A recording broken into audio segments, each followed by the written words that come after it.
Welcome to the podcast Beyond Bits and Bytes, brought to you by Bistec Global. Welcome to you if you have listened to our podcast before, and also welcome to you if you are a new listener joining us for the first time. Beyond Bits and Bytes podcast is designed to raise your awareness of the latest developments in the world of technology. Its aim is to help you become more productive as an individual and competitive and profitable as a business using digital technology. Bistec Global is a technology solutions provider, a Microsoft Gold partner. Our services include software development, cloud migration, quality assurance, and data engineering. My name is Mervin Silva. I have worked in the IT industry within UK for the past 3.5 decades, both in the public and private sectors, designing, developing, and implementing technology solutions to improve service efficiency, profitability, and customer experience. My co-presenter today is Chandim Ranavira, a software architect, certified Azure Solutions Architect, and an award-winning programmer and an avid AI developer. Welcome to you, Chandima. Hi Mervin, how are you Hello. doing? Very well. So, currently, we are dealing with the exciting and fast growing and often confusing subject of artificial intelligence, AI. Because AI is a vast and fast moving subject, we decided to dedicate 3 episodes of our series to talk about AI. During the first episode on this subject, we talked about AI applications. Today, during our second episode, we are going to look into AI tools and technology. In our next and final episode on AI, we are hoping to look closely into the fears, concerns, and ethical considerations posed by the newly evolving AI. Right, let's go into the subject today, AI tools and technologies. Chandima, when you talk about AI, the word LLM keeps cropping up regularly. Do you want to tell us what it is and elaborate on that, please? Yeah Mervin, so LLM stands for Large Language Models, right? So in year 2022, OpenAI actually Mm. introduced this term to us like very recently. So Yeah. basically what LLM is like a generator of words. Like let's say there's a sequence of words, and Mm. what LLM does is like predict the next immediate word. And by doing so, like there is a algorithm that is happening or mechanism where it always predict the next word with the best probability. So I do have a small video clip that I can play Yes. that will give you some insights to this LLM. So let me Okay. share my screen quickly, Yeah. and we can see what is an LLM. Okay. So hopefully you can see my screen. Yes. So this video describes like if when you have a list of words, Mm. so there is a probability that a new word should be appended at the end, right? So Mm. this LLM, it identifies list of words that can be replaced as the next word, Mm. but from those list of word it will tell you like the most probable word that should come next. Okay. And after that, what will happen is like it will continue the same process word Mm. by word, Mm. right? So that's how, if you have used ChatGPT or Mm. any other LLM per se, Mm. so it will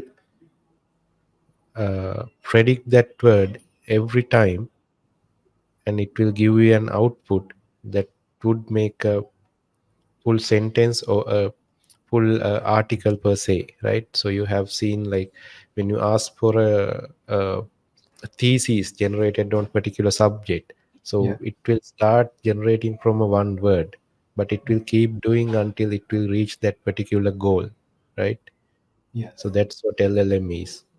Okay, let me just play it back the way, yeah, I grasped what you told me. It's a large language model, a huge bank of words are there, and computer use the word algorithms, using certain logic, places correct words one after the other. So based on what has been said, from another selection like a drop down, it selects the most appropriate word to go next, so that it becomes it becomes meaningful to the humans, so it can behave like a human person because it's producing words that make sense. People can read and understand. Is that correct? Exactly. So Yeah. the LLM training, or like when you're creating a model like this, so it has basically served all the internet, right? So that's like petabytes of data that is being feed into the model, Yeah. and it knows, like it has read the Great Gatsby, it has read all the novels in the world, right? So it knows like when we are trying to guess the next word, that Mm. word is the best one that you can offer. Right. So using the sheer computer power to access, that much of information out there, words, it pulls them together and bring them in as though, a very quick human would do. Right. Quite interesting. That's the a good example of a large language model. Good. Right. What other applications? What other tools? Since our topic today is AI tools that you want to sort of share with us today? Yeah, so within these couple of months there are a lot of tools that has been introduced in AI world, right? So by Yeah. utilizing the power of AI, Mm. so one of those applications is Microsoft Copilot, right? Yeah. There are like different copilots being released every day. So there was one called Microsoft GitHub Copilot, Yeah. right? which Mm. is uh, which is for the developers to make their productivity and life more easy for them, right? Mm. Mm. Like when you are doing the development, right before this LLM time, right? Mm. So we had to go to Stack Overflow or any other Google search Mm. and search for how to do it, right? Mm. But nowadays we don't really use those tools, right? Mm. So now we are like mostly addicted to maybe Chat GPT or like Microsoft Copilot, in the sense like Mm. they can help out the developers so much. Like I think Microsoft has come up with this number like 55% increase of developer productivity when we are using GitHub Copilot. Mhm. So Yeah. I Yeah. think that, John. yeah, so that might have been the reason to these recent layoffs as well. So you have been hearing these news like different thousands of people have been laid off from these larger companies, right? So Mm. by the increase of the productivity of the existing developers, there is a chance that you can replace some of the talents with Mm. the power of AI. Right. So, food for thought. Maybe this is an implication that we could talk about when we go into the third episode, when we talk about ethics and implications. So, let me just go back to this digital assistant idea. Assistant, instead of a human assistant, it's a digital assistant. In Microsoft's table, they are using the word co-pilot. Now, the word co-pilot is a very interesting one in big commercial airlines for safety in the cabin, in the cockpit. In the cockpit, there is always the pilot, the man in charge, a man or woman in charge, and a deputy who is understudy, who is also qualified, got all the pilot license, but not in a second in seniority. So co-pilot providing doing a lot of most of the routine work, the bulk work, while the pilot, the person in charge, makes the overall gives the overall direction, making the decisions. So within Microsoft 365 product suite and also the GitHub, their develop platform, stable, they are using these deputies, the assistants called co-pilots, which are specialized digital assistants designed to help you do bulk of the heavy work, the boring work, so that the pilot can get on with the more creative one. And this is available for different applications within the Office suite itself, be it Word or Outlook or PowerPoint. And you also mention what's available for the developer within GitHub. And you said there are claims that it can increase the efficiency, the productivity of the person doing the task by extra 55%, which is quite exciting as well as worrying. Interesting. So what other news have you got for us, Chandima? Yeah. So apart from this Microsoft Copilot, like Yeah, uh, apart from the Microsoft GitHub Copilot, so as you mentioned, like there are other Copilots that has been released. yeah, One is this Microsoft Copilot for 365, like Office 365, yes, which is having this is a very good tool yeah, for whoever uses the Office suite, right? So yeah, if you can remember, like if you are in 2005 or before, there yeah, was something called this Clippy, right, which is popping up on this Word document on the yes, side, right? So similar to that, uh, Microsoft has introduced this Office 365 Copilot, yeah, which can actually generate presentations or like Word reports in an instant, right? So you only have to say like generate a PowerPoint for my next sales pitch on this product, right? yeah, So it will generate the whole PowerPoint suite instantly. And mm, if you want to generate a thesis on this particular research project, so it yeah, will generate it for you. So these products are there, but everything comes with the price, right? yeah, So yeah. Uh, so Stop there if for a moment because I want to go into the price. But before that, just picking up on what you said about Clippy, I have used Clippy for good 20 plus years, and you love it, you hate it. Sometimes it gets in the way, but it used to give some limited context sensitive help in the job you are trying to do. Bit of spell checking, or a synonym, or or try and find me a suitable clip art to put into this PowerPoint type of thing. It used to do that. So in a way, what you are saying, it has sort of gone leaps and bounds into using the whole power of the internet. And not only that, it can also take word commands now to go and do this thing for you in a lot bigger way. Is that correct?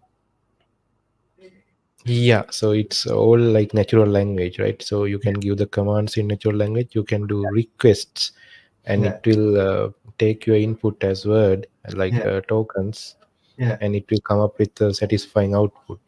Right. I would say like it's a very good one, like Microsoft has done a great job there. Indeed. Yeah. Okay. Let's move on to talk about you talk about prices and some interesting stuff, worrying stuff. Yeah. Yeah. Tell Yeah, us about. yeah, so this Microsoft Copilot for 365, Office 365 is right now priced at like $30 per user, right? Right. Yeah. And but when you want to get a package, like it comes with a package deal, right? So you have to at least get 300 seats, and that is like now $9,000 per month, Right. and also you have to pay at least for 1 year. You Yeah. can't pay for 1 month. So Right. that's like a $72,000 Yeah. commitment, Yeah. which can't be afforded by like small and medium-sized companies. Yeah.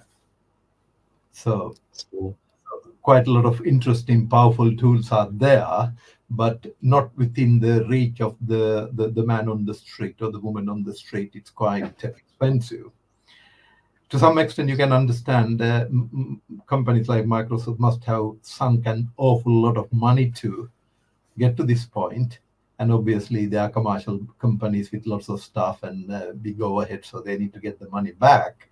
So while they have that advantage, but at the moment, it is beyond the reach of a lot of ordinary people, small businesses, and possibly not very affluent countries either. So there is a new type of digital divide currently taking place in the world of AI. Interesting. But Yeah. what?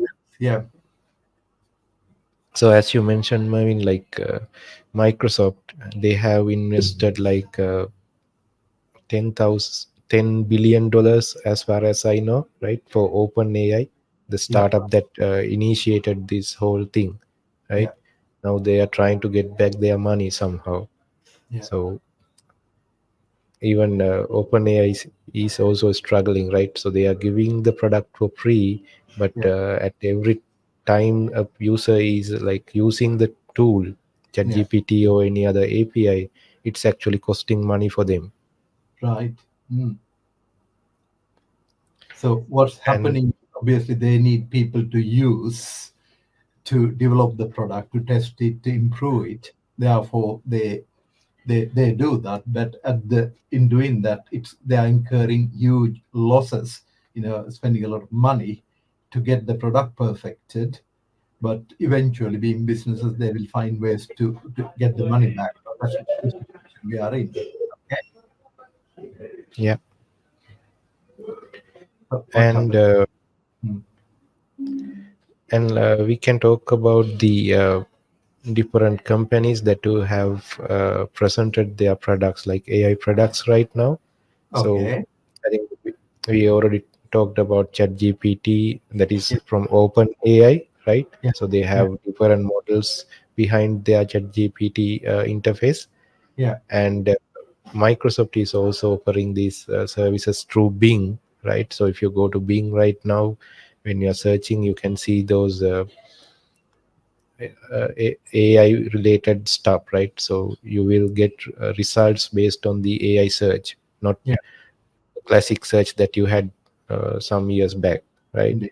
Yeah. And also, even Google, even Mm. the Google search is still there. So they have introduced this tool called Google Bard, right? Yeah. So Mm. where you can do the same thing as ChatGPT. Mm. You can go there, you can do the searching, like you can do natural language commands, and it Mm. will give the output that you are searching for. Right. So these companies like OpenAI, Microsoft, Google, even like Twitter is developing this XAI, right? So different companies, they are trying to come up with uh, best versions of their large language models. Yeah. And in this competition, even though these companies are large companies, there is a portion that is going to the open source community. Like companies like Mistral, they are Yeah. releasing new language models every week, right? Right. And Mm. they are free and they are open source. Mm. Anyone can take those models Mm. and they can retrain them. The Mm. base models, they can retrain them. They can come up with a new model Yeah. which can be like directed to a specific task or a domain where you want to be good at. Yeah. Not every model does the same thing. You can train it so well that it can do one particular task very well. Right. Right. So there is this arms race currently taking place with the tech companies trying to outdo each other at prohibitive cost, obviously, but quite a lot of casualties along the way. But on the whole, the technology is progressing, and if you look at the dot-com bubble, for example, there are so much hype, so many people starting new companies. And many of them are not there anymore, but the ones that really got it right have become extremely successful. So, if history is anything to go by, I think that may be pointing to how things will end up like. So, this competition, improving, competing, big ones following up the little one, and eventually come up with a good solution that everybody or a lot of people want, that will push forward technology by leaps and bounds. Okay, so you mentioned the different technologies platforms. Some are charging, some are available on the public domain, and things are moving forward. So what happens next, Chandima? What else are you going to tell us? Yeah, so when I mentioned these companies like OpenAI, Google, and Microsoft, so there Yeah, is a story behind their uh, revenue, right? So they are spending money to generate money. That's indeed. how it goes. Yeah, So all these models, they come up with a cost. Like yeah, right now, Google has released a new model called Gemini, yeah, which is actually a backend for Google Bard if you are using Google Bard, yeah. but you are getting the lowest tier. So the Gemini, it has like three tiers that they have introduced: Right. Nano, Pro, and Ultra, Yeah, right? So these models, they are actually available on Google Cloud, right? The commercial cloud. You yeah, can actually utilize them, but the Ultra tier, they have announced that it has outperformed all the models on OpenAI, right? yeah, As yeah, far as we know, OpenAI is the leading large language model, yeah, but Google is announcing that they have the best one. So yeah, they kind of competing with each other, yeah, trying to become the best. But the thing is, like this ultra model, you have to pay like insane amount of money if you want to use it, right? yeah, So the yeah, nano will be there, which can be used by general people, yeah. but to use ultra you have to be a large company Ultra who rich. has a lot of money. Yeah, yeah. So interesting. Now, I can't help but comment that AI is the new wonder product, promising endless possibilities. It is the new Wild West, going by the USA, where anything goes that used to happen, 2 centuries ago, with the boundaries changing, moving almost daily. That's what we are seeing with AI. So there is a lot of excitement and a great deal of hype among the pioneers, the companies behind this development, and the people involved in developing these tools and models claiming that their tool, their model is the best, the fastest, just as you pointed out with Google and Ultra.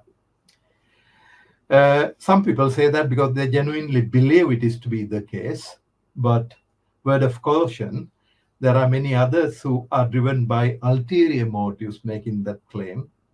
It's pure marketing to sell more of their products or to attract investors with the deepest pockets into investing in their company. So while we listen to these things and what's going on out there, also keep in the back of your mind what you hear isn't always the only version. There are other reasons, other motives, other players there acting within these things, and we only hear the headline. So that is a word for the wise.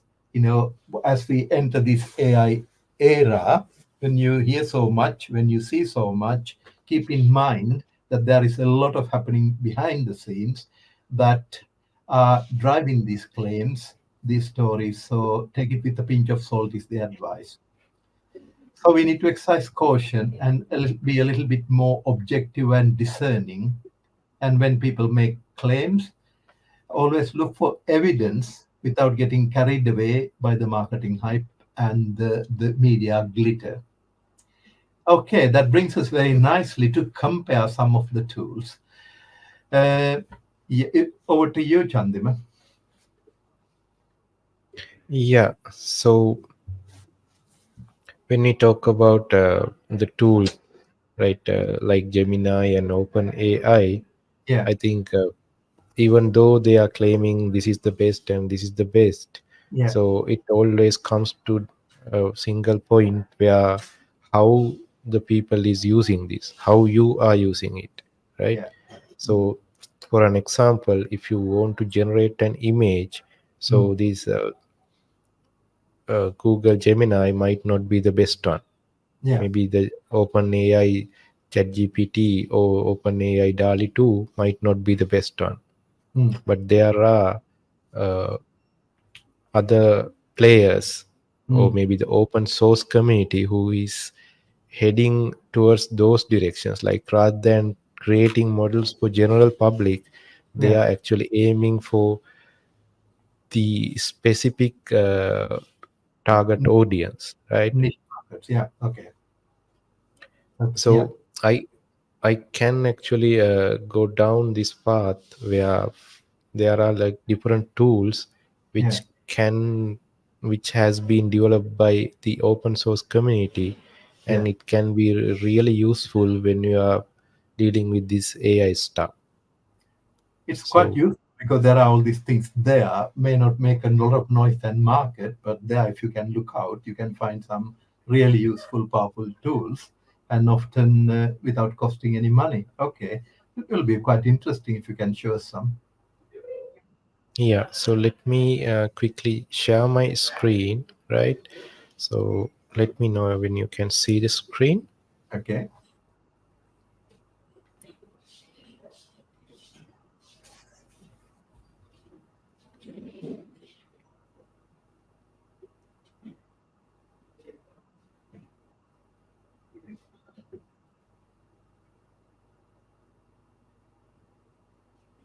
Marvin, can you see my screen now? We can. Yes, indeed. Yeah. So this is a tool called Diffusion B, which is a client for Mac OS, right? Which is actually hosting different models on the technology called stable diffusion, right? So Right. stable diffusion is a generator for images, not for text. So Yeah. it can generate images based on the words or the prompt that you give to this particular input. So Let I'm me. trying to give a simple input here. Okay. Bear with me 2 seconds. Let me just recap that for the benefit of the audience.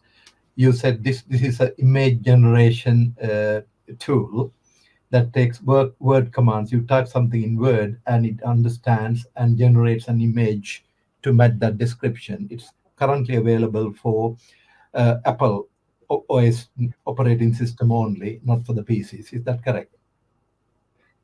Yeah, so basically this stable diffusion, there are versions of this which can run on different like PC and Mac and also Linux, right? All So it's you need to have is like the correct processing power. Like you okay, need to have a GPU, like a graphic processor on your machine to right. run this one. Okay, got it. Yeah. So if I try this prompt and say generate, Mm. so it will take some time, like with each, like we can see in a moment it will be under uh, 2 minutes right now. So normally it takes less than this. So Yeah. it depends on the how much your GPU is being utilized by other programs also. So Okay. if you closed so you can see the notice also, right? If you close the other programs, so it will be in on your best speed. Okay. So based on the power of the computer and the processing power of the graphic card and all that on your computer. Yeah, so the thing is like these kind of models, they Yeah. are actually running on public clouds like Microsoft Azure or AWS or Yeah. Google, which Yeah. is having like massive amount of processing power, not Indeed. in a single machine, right? But this Yeah. is a very good example that if you have the correct tool and this open source community, they can actually come up with very good solutions to these problems. Yeah. Yeah. So I think it's taking small time. Yeah. So based on our recording and everything, I think it's taking some time, but hopefully we'll see this in an instant. Yeah. While all right, there you are. Just read out the text for the benefit of the audience who might not be able to read that small text you typed originally for it to generate this image. Yeah, so this one has like cyberpunk style Yeah. robot avatar Yeah. in digital style and high quality, right? Okay. So, So that's the so command you gave in text you typed in, ask it to generate some an image look matching that description, and this is what it has come up with. Yeah. yeah, so these models they have something called hallucination, right? So they are actually very creative. They can come up with new things in a matter of seconds, in a matter Right. of nanoseconds, right? So Yeah. usually when these things are given as an input to a certain program, they will output the uh, same thing over and over. But Right. the the advantage or the quality of these models is like, even though the input is same, it will try to come up with different outputs Right. based on their creativity. Yeah, it's a bit like So a teacher in a class with a bunch of very bright kids. Ask them to draw something, and no doubt the same instructions heard by these 15 or 20 kids, each one will do something quite different. So that's like that. For the same verbal command, it will come up with a different visual output. Okay. What yeah, have you so I done for it to generate something else? yeah, I didn't change the prompt, right? Yeah, I just clicked on regenerate, so I it will see. try to Same. regenerate the image. Okay. Yes. So there are like different models. I am using this stable diffusion version 1.5 image, but Yeah. there are different images out there in open source which you Right. can download and you can try them out, right? So they are trained for different purposes. Like there are models which can generate interior designs, or Yes. maybe the car designs, right? And Yeah. even gardening. So there are Yeah. different models which are specialized to different mechanisms, like Right. different domains. It reminds me of AutoCAD, because if you have the design software for AutoCADs, often it's the architects designing buildings, so you can get the library for civil engineers for buildings, or if you are going to engineering, you can get the image file for engineering, and so on. So same way, you can download a set of design files, and it for the same command, it has come with something interesting and different. Hmm. Yeah, so these kind of things, like you may have not seen it in real life, right? Yeah. So the creativity power of these models are really high. Yeah. Yeah. Yeah, so that is one of the tools that I wanted to show you. So the AI community, they have moved a lot after this. Like now you have the models where you can input some text and it will generate a whole bunch of text, right?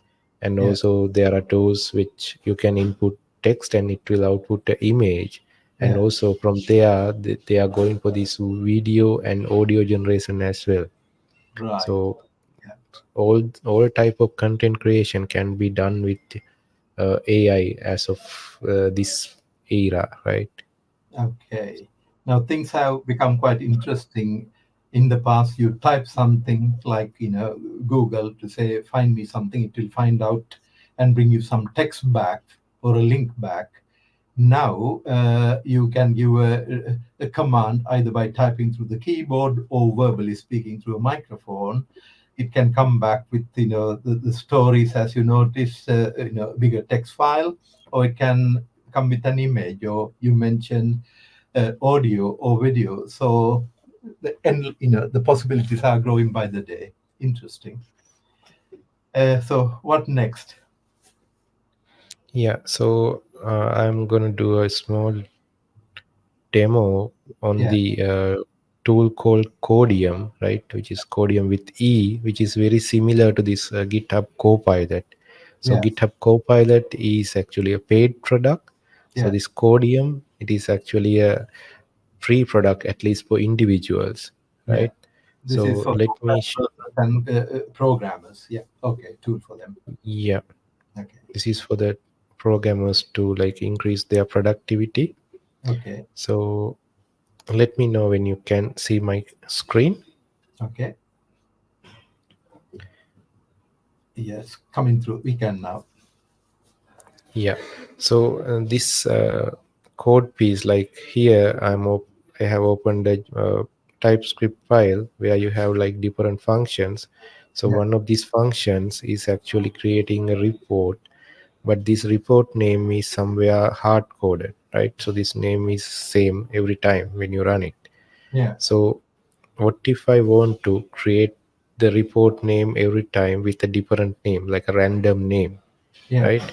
So in the previous era, so if I don't know how to do that, I would Mm, have to go to Stack Overflow or Google and search like how to do this one.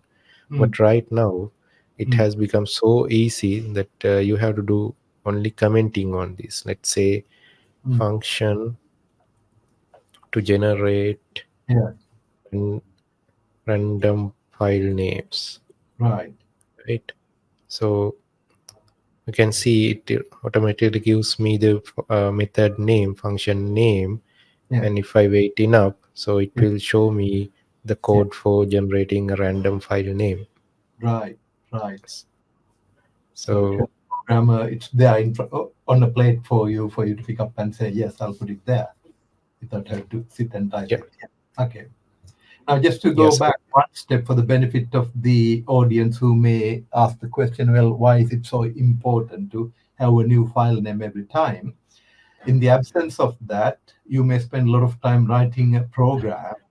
And if it is saving it with the same name and the same location, one of two things could happen. You could overwrite the previous file that you have spent a lot of time programming, writing. So quite a lot of effort can be wasted. I have seen it happening. The second one, it might refuse and say the file exists, and throw a wobble, in which case you are trying to solve that, you might end up losing the new one before you are able to save that. So by inserting this, the system takes the responsibility for saving the work you have done with the new file name every time with a randomly generated name. Is that what you are getting at? yeah. Yeah. So the use case will be like it can be different things. So that's based on the requirement, but on technical side, Marvin, like if when we are getting different requirements, we have to implement them, right? Yes. So previously, the developers they had to know everything on top of their head. Right Yes. now, you don't have to, so you Yeah. can just sit on top of your IDE Yeah. and just comment or maybe input your thoughts in a natural language, right? Yes. And the AI will turn that into code. Yes. Right. So So so there are like different tools, Mervin. Like there's something called agent autogen, right? So yeah. I think we haven't demoed that before, Yeah. but it has capability to like generate code and execute code in the Right. same time. Right. So So that's just imagine the possibilities, right? yeah. So let's say I want to uh, hack a bank system, right? So I would say, please create a program for me which Yeah. can hack into this particular application, right? So it Yeah. will write the code for that and it will execute that code and it might actually get you into that system. So Right. there are these fears that are emerging on the society because of these capabilities. Right. Now, for the benefit of the listener, this is an example only. We are not encouraging anybody to try that, but we are sort of getting into the area of ethical considerations because of the potential power within these tools.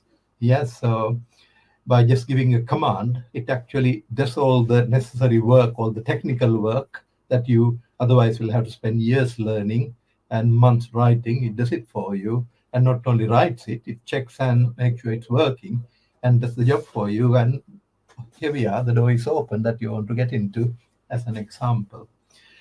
Right, so we are getting into quite an exciting, interesting, as well as worrying area of development, sort of picture of future. So, seeing what you are seeing and